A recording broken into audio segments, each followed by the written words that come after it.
Chers amis, bonjour, bienvenue sur la page des Malouins dans la course. C'est une véritable performance technique aujourd'hui. Nous avons en direct à la fois depuis Saint-Malo, monsieur le maire de Saint-Malo, monsieur Gilles Lurton. Merci beaucoup d'avoir assisté et d'avoir accepté cette invitation. Nous avons depuis la Guadeloupe, et je les en remercie du fond du cœur, monsieur Harry Durimel, qui est maire de Pointe-à-Pitre. Merci infiniment d'avoir accepté cette invitation. Vous êtes accompagné d'Henri Bistoquet, qui est membre de la commission culture et patrimoine de la ville de Pointe-à-Pitre.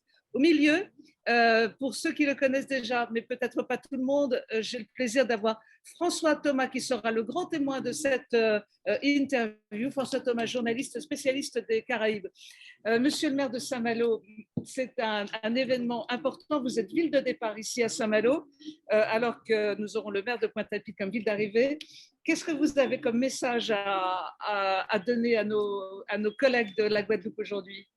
D'abord, saluer mon collègue maire de Pointe-à-Pitre que j'ai eu le plaisir d'avoir en visioconférence il y a quelques jours, lui dire que les choses se passent très très bien à Saint-Malo. Nous avons une foule immense, c'est vraiment un événement exceptionnel. 138 bateaux au départ, j'espère 138 bateaux à l'arrivée à Pointe-à-Pitre. Chers collègues, tu pourras les accueillir et je serai très heureux d'être avec toi. Eh bien, très heureux t'entendre, chers collègues. Je t'ai vu lors d'une émission télévisée, un reportage qui a été fait sur une télévision de Guadeloupe et j'ai senti qu'effectivement, il y avait une forte énergie qui se rassemblait, qui allait déferler sur nos côtes de Saint-Malo à Pointe-à-Pitre.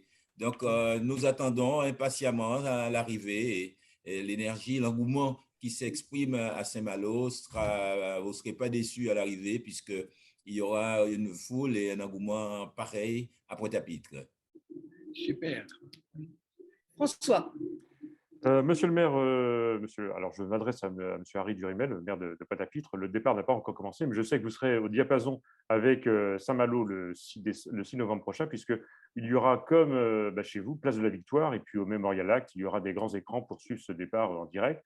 C'est pour ce qui est vous-même, votre premier mandat de maire, qui avait dans votre portefeuille cette course qui arrive chez vous. Vous allez la vivre très intensément. Vous connaissez la route de Rome. Vous étiez déjà à Saint-Malo au départ en 2010. Est-ce que vous la vivez autrement? Quels seront les effets marquants chez vous pour cette arrivée à la fin novembre? Eh bien, c'est vrai que l'expérience que j'ai eue en 2010 et en tant que conseiller régional et en tant que simple citoyen guadeloupéen ne sera pas la même cette fois-ci, puisque là, je suis engagé et je sens peser sur moi la responsabilité de réussir cette édition. C'est le plus gros événement que nous ayons eu à organiser depuis notre arrivée aux commandes de la ville. Donc, il y a une telle attente aussi des Pointois qui, comme les aventuriers de cette frégate, voient aussi Pointe-à-Pitre comme un peu le phare de la Guadeloupe, de la Caraïbe.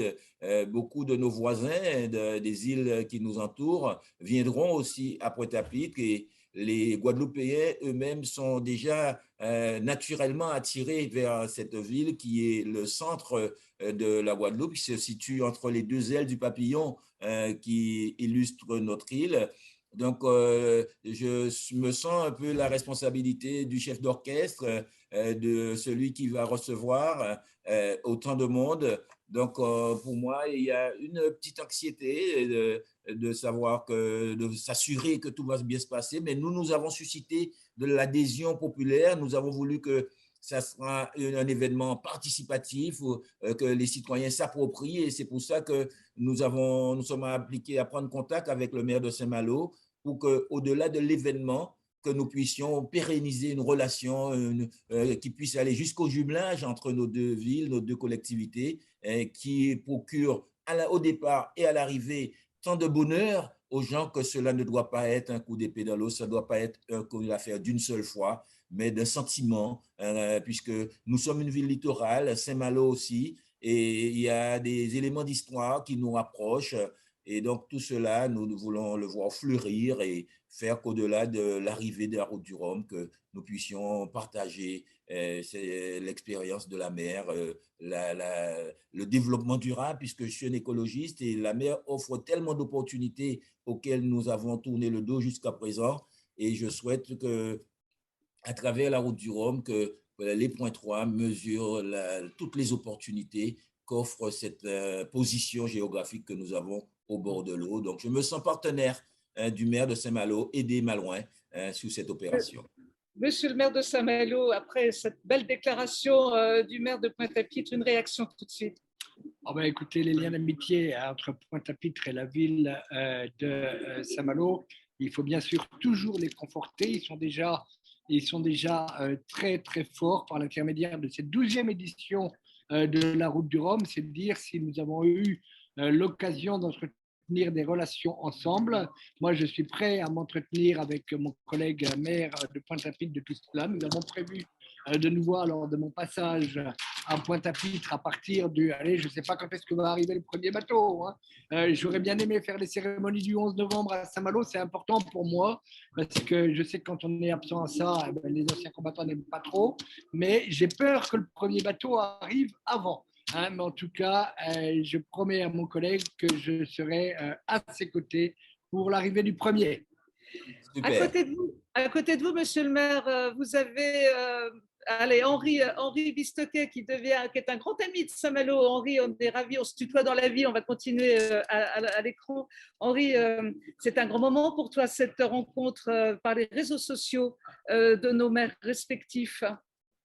C'est une première, mais ça veut dire que ceux qui ont tracé le sillon jadis, je parle de Félix Proto, je parle de Loïc Frémont, je parle de René Coineau, je parle de tant d'autres, nous sommes dans leurs traces et les réseaux sociaux nous permettent aujourd'hui de vivre des choses en direct et de partager les émotions véritablement. Donc, c'est un point de départ.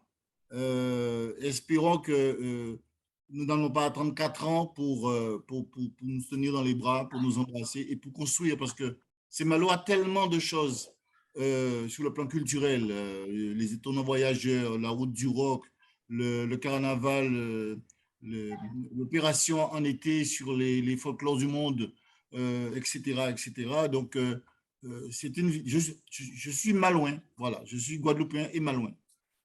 Une petite question peut-être, François. Oui, la petite question, c'est juste parce qu'on n'a pas tout dit. Il y a effectivement un village qui s'ouvre, celui de la Marina, c'est vendredi 12, monsieur le maire, à Pointe-à-Pitre. Alors vous-même, vous pariez sur le fait que les ultimes seront déjà là le 12-13. Il y a un record à battre, Françoise. Il ne faut pas oublier que le dernier record, c'est Francis Joyon. C'était quand même l'édition précédente. 7 jours, 14 heures, 21 minutes, 47 secondes. Oui, la question est posée, est-ce que monsieur le maire de Saint-Malo aura le temps pour les cérémonies du 11 novembre et est-ce que l'avion arrivera à temps aussi pour le premier ultime, sachant que, pour rappeler pour les gens qui nous suivent, lorsqu'on va en Guadeloupe sur cette édition, comme les précédentes, on ne va pas directement à Pointe-à-Pitre, mais on fait le tour de la Guadeloupe de façon à ce que justement toutes les populations de toute la Guadeloupe se sentent, comme disait monsieur le maire de Pointe-à-Pitre, unies et rassemblées autour de cet événement. Absolument, il y a la bouée de Basse-Terre. Lorsque les bateaux arrivent dans notre région, il faut passer par le chef-lieu administratif qui est Basse-Terre, où il y a la préfecture, et pour contourner la bouée et venir sur Pointe-à-Pitre. Et dans de précédentes éditions, on a eu l'occasion d'assister à des prises de bec au finish, où il se passait encore des choses, où le classement pourrait encore être modifié par le parcours, le sprint final.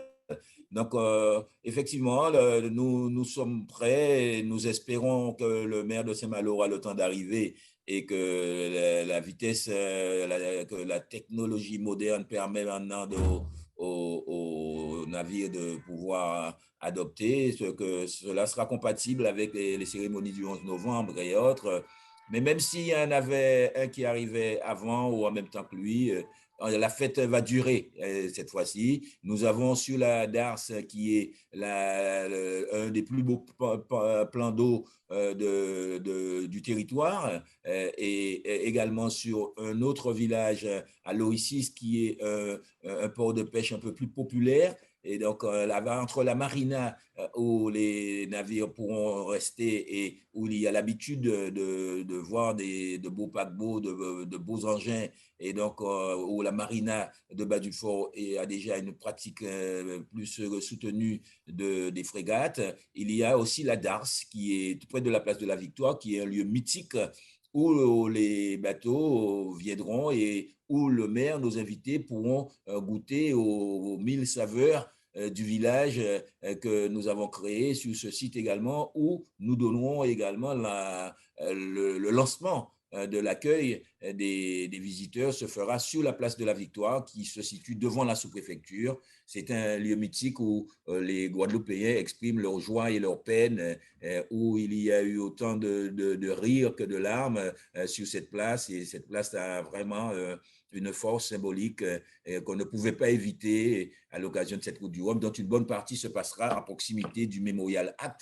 qui est encore un autre édifice de portée internationale qui attire aussi beaucoup de visiteurs. En tout, pour vous dire, c'est vraiment une grosse fête, une méga fête qui se prépare, et comme l'a dit mon ami monsieur Henri Bistoquet, qu'on appelle Bise, vu son activité d'abeille et vu son activisme qui a permis à cet entretien d'avoir lieu. Et bien, nous savons qu'il y a déjà des ponts entre Saint-Malo et Pointe-à-Pitre. Il y aura des auteurs malouins qui viendront partager leurs œuvres avec nos auteurs guadeloupéens. Donc, l'activité du nautique à l'intellect, ça sera vraiment une approche holistique que nous vous proposerons à l'arrivée à Pointe-à-Pitre. Merci, monsieur le maire. Le mot de la fin, monsieur le maire de Saint-Malo, monsieur Lurton. Eh bien, écoutez, vraiment, moi, je suis toujours très heureux de rencontrer mon collègue maire de Pointe-à-Pitre, même par les médias interposés. Voilà, je le redis, hein, ici, il y a vraiment quelque chose, un vent qui souffle.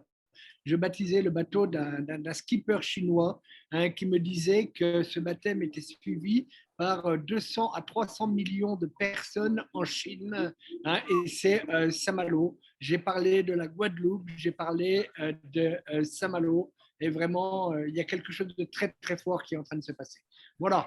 Merci beaucoup. Alors, moi, j'ai juste envie de vous dire pour le mot de la fin qu'ici, on est tous guadeloupéens, on est tous malouins. C'est une fête magnifique, c'est une fête entre nous, mais qui est tellement belle et tellement porteuse de belles choses. Avant de nous séparer, je voudrais remercier particulièrement les services communication de la ville de Pointe-à-Pitre, qui, Soraya, Jimmy, ils ont été formidables.